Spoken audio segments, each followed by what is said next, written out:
दे दे दिलवा निशानी निशानी आजा उठा ले जवानी। सुनो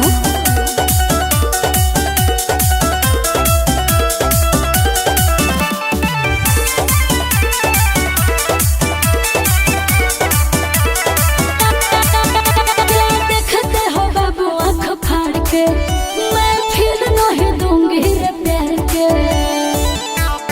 सुनो बोलो क्या देखते हो बाबू आँख फाड़ के, मैं फिर नहीं दूंगी रे प्यार के। ये छोड़ी ओढ़नी बिछाले खरिहानी में, दे दे दिलवा निशानी में। ये छोड़ी मजा उठा ले जवानी में, दे दे दिलवा निशानी में। ये छोड़ी मजा उठा ले जवानी में।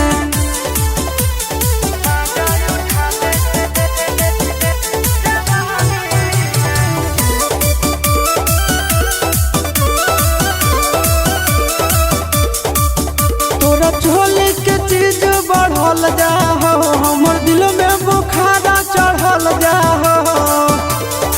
एगे छू दे बाबू के तनो तू हाथ मोलेगा, मोर जवानी पे दाल न गलेगा।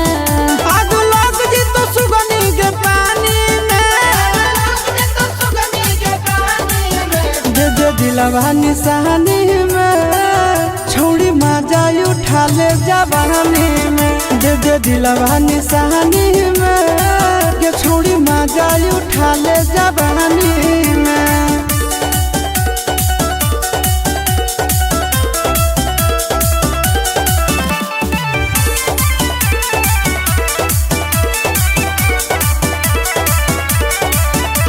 मोहर मरवाले गे मन रखनी, पानी झरवाले चाटे दे चटनी चाटे दे।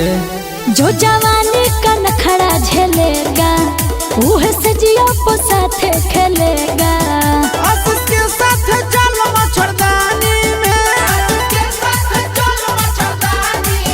दे दे दिलवा निशानी में। छोड़ी मजा उठा ले जवानी में, दे दे दिलवा निशानी में।